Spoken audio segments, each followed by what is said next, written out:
langsung aja. Sedang di-download? Wah, lama kalau pakai WA. Harus pakai AirDrop.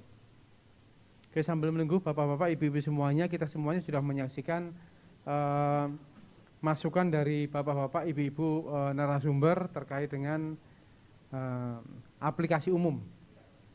Kalau sudah jadi aplikasi umum, terus yang sudah dibuat seperti apa?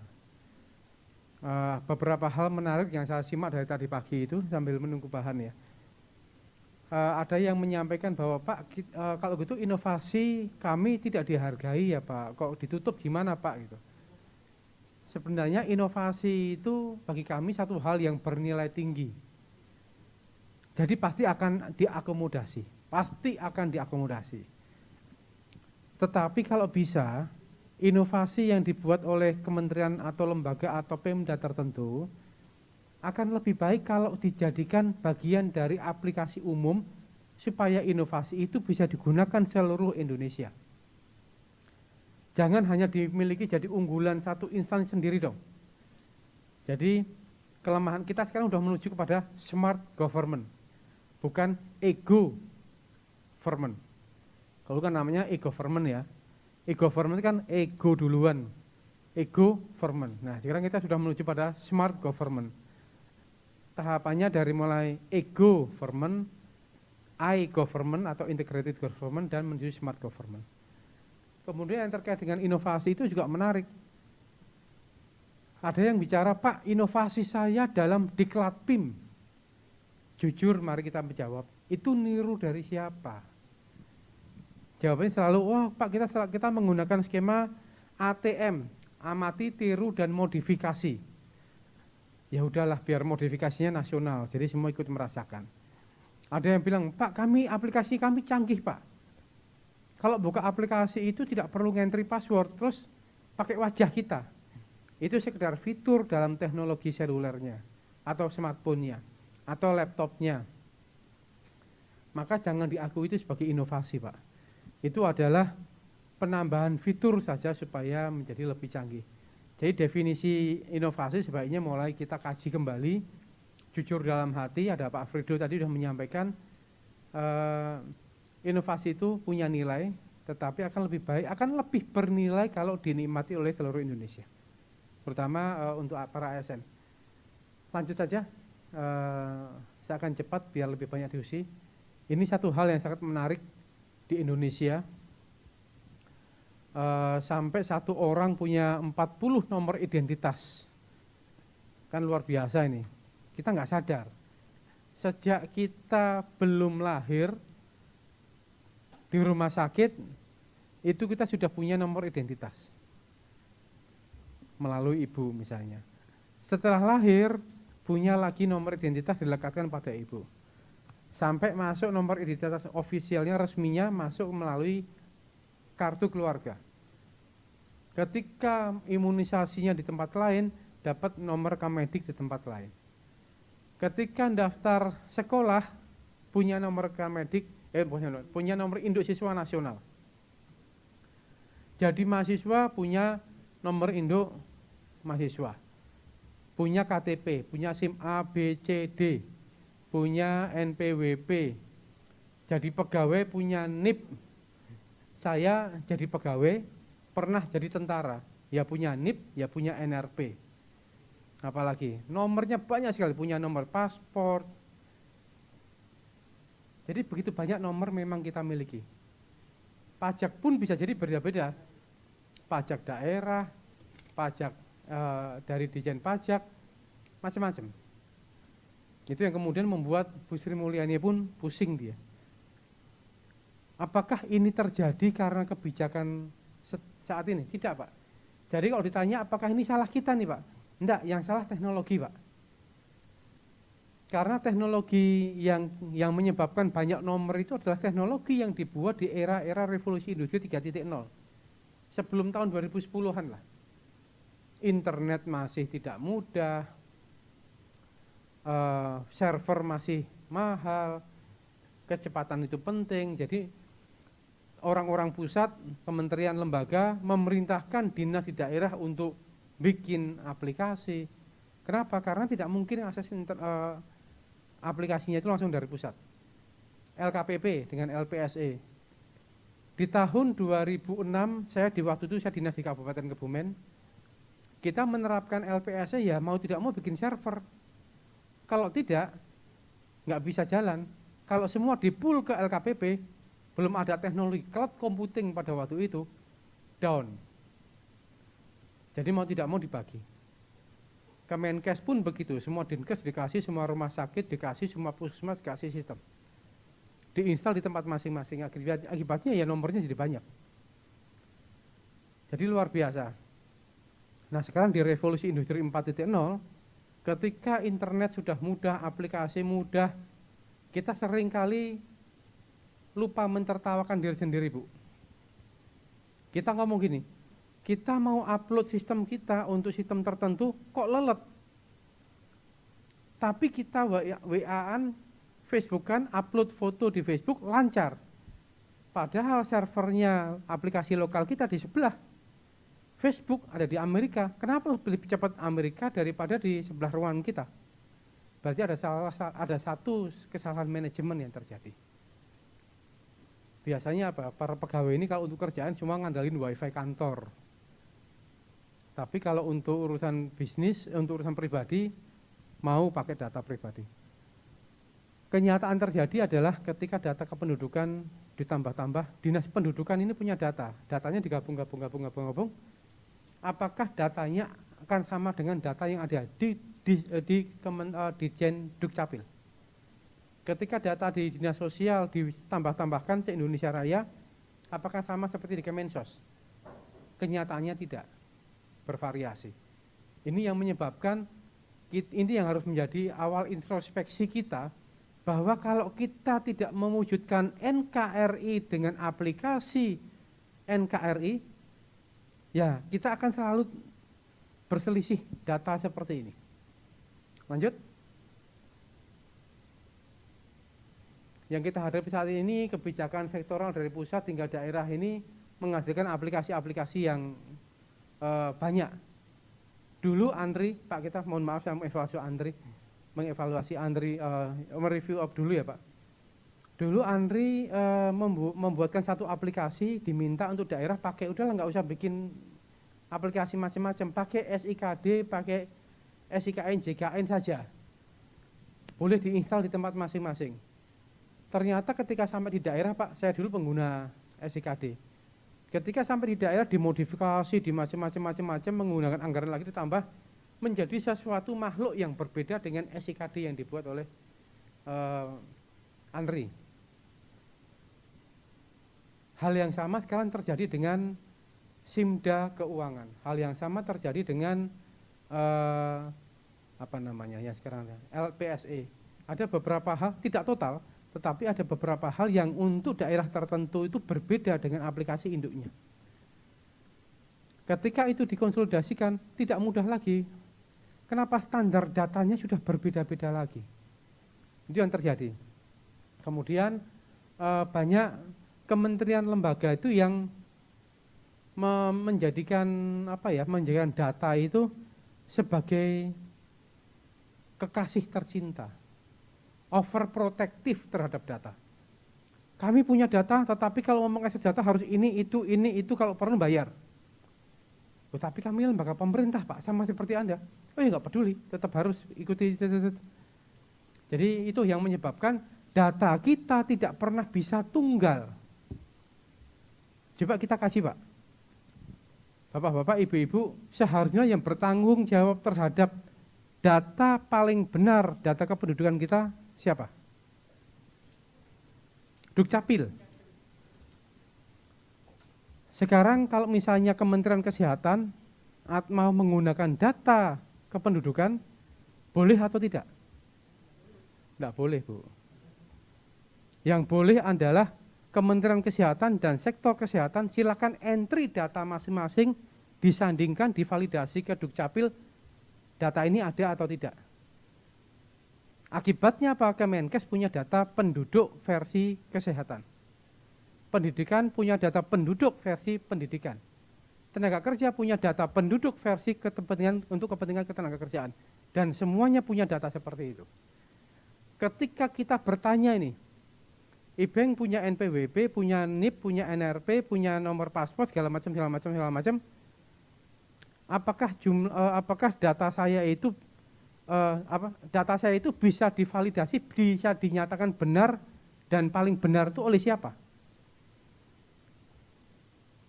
Oleh siapa, Bu? Apakah data saya benar menurut Dukcapil? Apakah juga benar menurut imigrasi? Apakah juga benar menurut pendidikan? Kalau di antara data itu ada selisih, ya namanya manusia, Bu, salah ketik. Yang paling benar, yang paling bisa memberikan keabsahan validitas data itu siapa? Siapa? Dukcapil. Tapi datanya ada di mana-mana, Bu.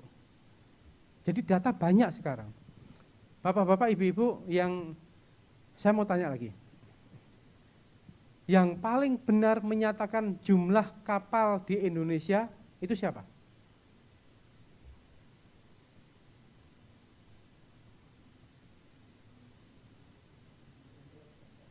Kementerian Kelautan dan Perikanan. Oke. Tapi kapalnya untuk transportasi, Pak, ferry, Pak, bukan untuk mancing. Kementerian Perhubungan. Oke. Tapi dia bukan untuk kapal transportasi, bukan untuk mancing, tapi untuk wisata, Bu. Ada di mana, Bu? Kementerian Pariwisata. Jadi data siapa yang mau kita percaya? Kalau terjadi seperti itu, fatwa yang bisa mengeluarkan fatwa bahwa data ini yang paling benar, itu kementerian mana?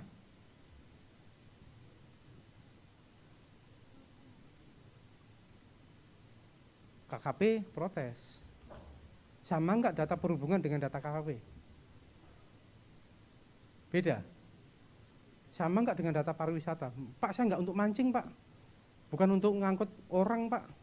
Bukan untuk ngangkut mobil, Pak. Tapi hanya untuk wisata aja. Hah? Perizinan. Tanya sama yang punya kapal, pernah enggak minta izinnya sampai ke DPNPTSP? Nah, kita sendiri pun geli, harusnya kemana kita itu? Itulah kenapa kita perlu akhirnya, oke, kita punya data center banyak sekali. Berapa data center jumlahnya? 2.700-an. Kita sudah inventarisasi aplikasi yang ada di Pemda itu berapa? Jumlah Pemda ada berapa, Pak? 542. 542 Pemda, provinsi, kabupaten, kota. Gitu kan?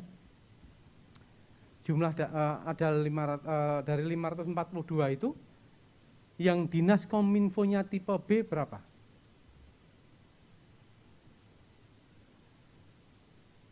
Tipe A dan tipe B itu kalau dihitung-hitung jumlahnya 75%. Jadi ada sekitar 450 Pemda itu aplikasinya paling sedikit 100 aplikasi. Kalau satu Pemda punya minimal 100 aplikasi, itu belum termasuk Bandung ya, yang dulu Pak Ridwan Kamil, kami punya 350 aplikasi. Ya. Masing-masing punya 100 aplikasi saja, berarti ada 54.000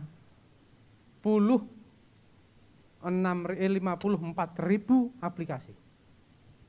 Ya Pak, benar nggak? Coba dihitung, salah saya.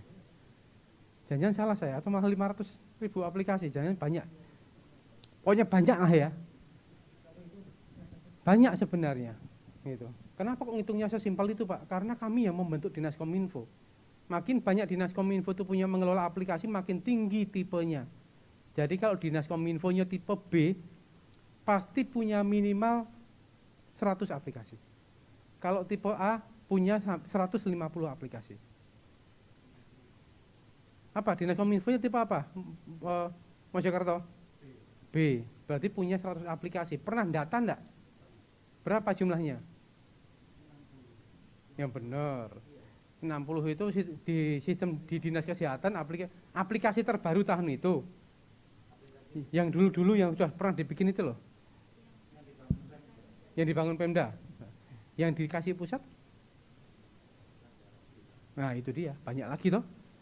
Nah akhirnya oke lah, daripada kita pusing, data centernya banyak, aplikasinya banyak, datanya mau narik susah,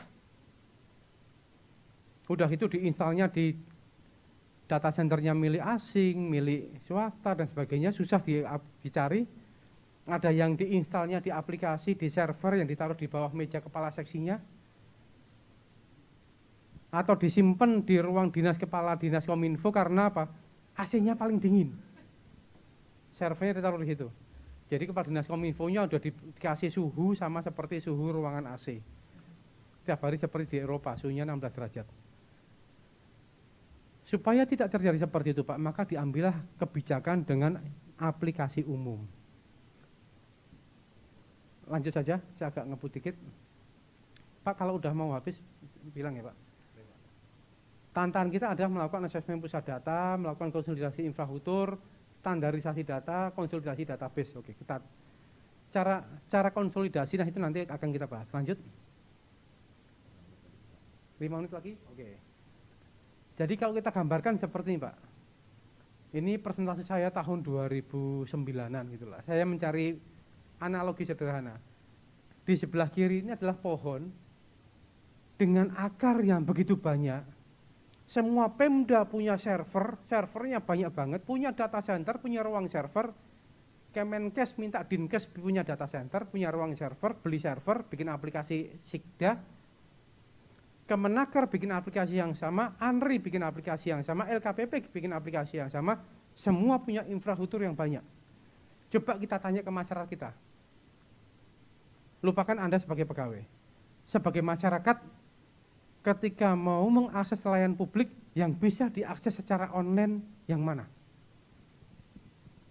Ayo Pak, mana Pak? Bapak-bapak, jangan lupakan sebagai PNS nih, sebagai ASN. Sebagai masyarakat, kalau mau mengakses pelayanan publik yang bisa dilayani secara online, itu layanan apa Pak? Bayar pajak. Ya Pak. Apalagi daftar paspor, perizinan. Ayo, ini segitu banyaknya, satu orang satu ide saja, satu info aja. Mana? Apa? Samsat. Oke, terus apa lagi Pak? Ayo, begitu banyaknya aplikasi, jadi 60 aplikasi loh. Mojokerto, ya Mojokerto ya.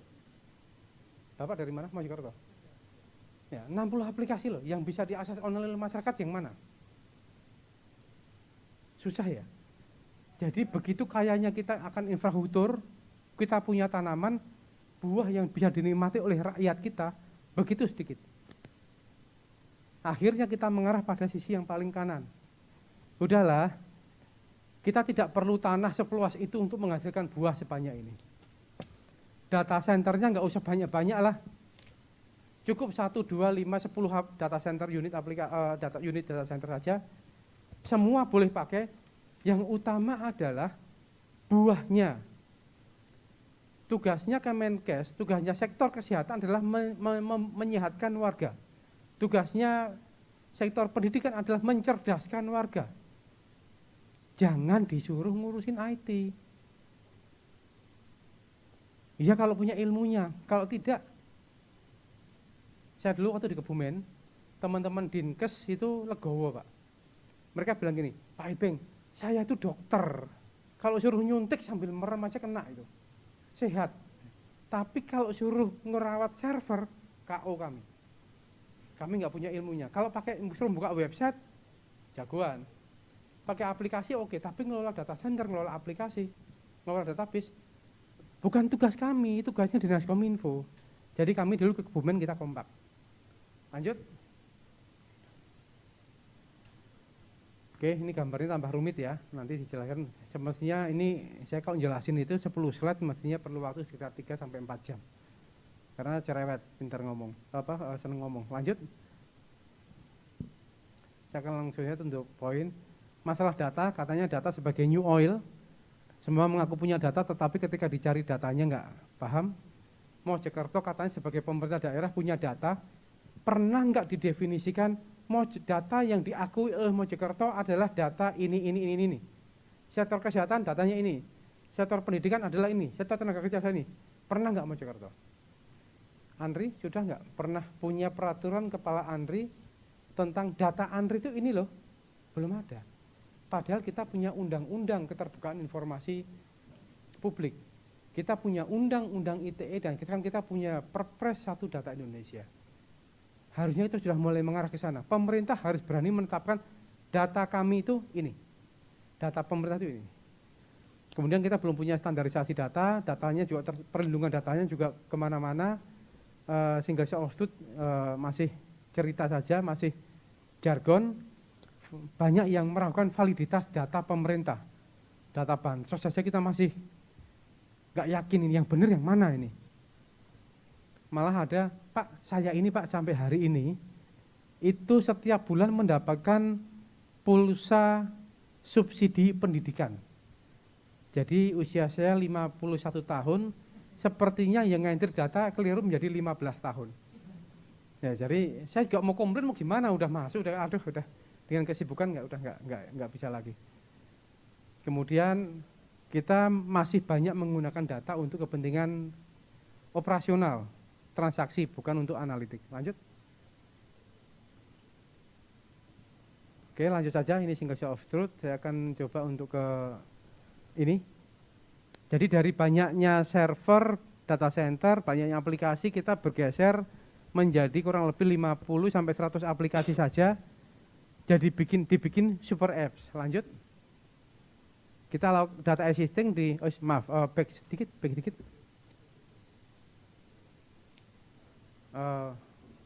Oke. Dari aplikasi existing, database existing, kita konsolidasikan, kita bangun smart government. Lanjut.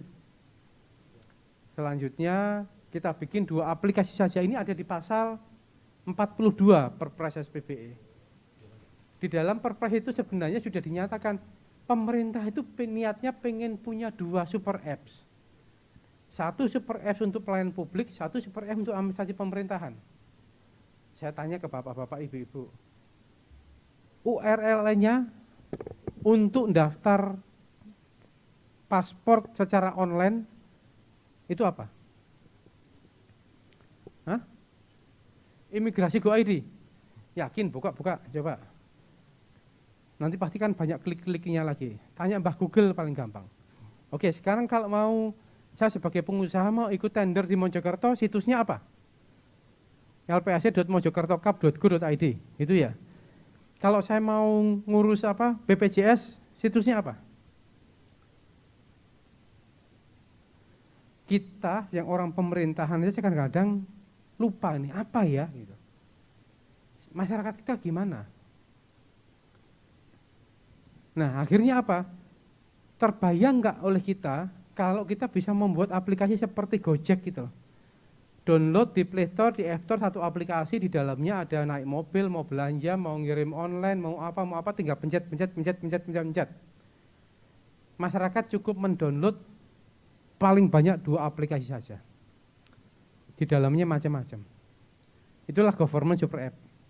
Pelayanan publik dan administrasi pemerintahan. Lanjut. Untuk menuju ke sini, itu perlu kerjasama. Aplikasi umum. Sekarang kalau aplikasinya masih sendiri-sendiri, teman-teman dari ANRI itu mau mengumpulkan arsip itu caranya gimana? Interoperabilitas yang bisa sopo. Perlu berapa banyak uang kita keluarkan untuk interoperabilitas untuk 27.400 aplikasi. Kalau 1 aplikasi saja perlu uang sekitar 100 sampai 200 juta untuk interoperabilitas, tinggal dikalikan tadi itu. 27.400, nilainya berapa triliun. Tapi kalau dibuatkan 1 aplikasi saja, 100 aplikasi, setiap aplikasi nilainya 1 miliar misalnya. Kita hanya perlu uang 100 miliar untuk mengintegrasikan negeri ini. Kembali semua ke hati kita masing-masing. Lanjut. Ini tinggal kita kerjasama, database-nya ditata supaya kerjasama. Nanti filenya di-sharing saja. Lanjut. Ini filenya file Palu gak ada, apa lu mau gua ada.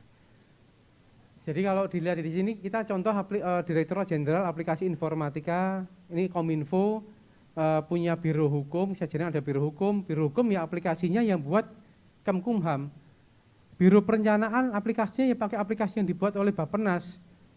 Biro apalagi keuangan ya bikin aplikasinya aplikasi Kemenq. Kalau mau kepegawaian ya aplikasi yang dibikin BKN. Kalau kearsipan ya bikin gunakan aplikasi yang dibikin ANRI. Tidak bikin lagi masing-masing seperti era zaman dulu. Kalau orang IT itu, coba bapak-bapak, ibu-ibu punya handphone, sekarang masih ada yang pakai Nokia pisang nggak? Oh, ini yang muda-muda tahu nggak ada Nokia pisang? Nggak tahu Pak. Tahu ibu tahu? Pernah ngalami, pernah tahu? Bayangkan bentuknya seperti apa Nokia pisang? Pernah ya? Berarti kita sama-sama tuanya Bu. Yang muda-muda ini nggak bisa membayangkan. Gitu, jadi itu sudah jadi kuno. Jadi aplikasi-aplikasi yang kita buat zaman-zaman dulu, misalnya aplikasi SIKD yang monolitik diinstal masing-masing itu sudah kuno ketika dibandingkan dengan Srikandi sekarang, jelek itu, jauh, teknologinya jauh berbeda gitu. Habis, oke. Lainnya sama Inspektorat pakai aplikasi dari BPKB, Litbang dari BRIN dan sebagainya. Lanjut, sedikit lagi, kayaknya udah mau selesai ini. Oke, ini proses migrasinya ya, interrupt. ANRI punya aplikasi Srikandi, tantangannya adalah aplikasi arsip ada di mana-mana. Kalau itu mau ditutup, nasib database-nya seperti apa? Ya, dibantu oleh Kementerian Kominfo, ada Ikhwan dan tim di sini menjamin bahwa aplikasi arsip yang ada di semua Pemda, di semua kementerian dan lembaga itu bisa berpindah ke Srikandi. Jadi tidak ada orang yang hilang data. Karena data itu new oil, data itu berharga. Bahkan data kalau dalam konteks arsip bisa jadi berlian ya Pak. Bukan hanya minyak, tapi kelasnya sudah berlian. Lanjut. Oke, terima kasih Bapak-bapak, Ibu-ibu semuanya. Menjawab pertanyaan terakhir, bagaimana nasib aplikasi kami Pak? Bapak-bapak, Ibu-ibu, tolong disiapkan skenario untuk mengkonsolidasikan aplikasi dan database ke dalam aplikasi umum. Bangkitkan semangat kita ini NKRI. Sudah ada handphone kok malah pengennya terpecah belah. Kalau Pak Frido bilang, jangan-jangan ada kepentingan di belakang ini Pak. Apa ini Pak kepentingan? Kalau saya bilang, Pak, Bapak kan punya alat sadap. Sadap aja Pak, biar terjawab pertanyaan Bapak. Bercanda ya Pak Frido. Santi Om, Namo Buddhaya, salam kebajikan. Salam sehat selalu. Terima kasih. Pak Bambang Dwi Anggono, terima kasih. Mungkin perlu satu sesi khusus 2 jam ya Pak untuk menjabarkan hal ini. 3 jam ya, nanti kita coba diskusikan lagi.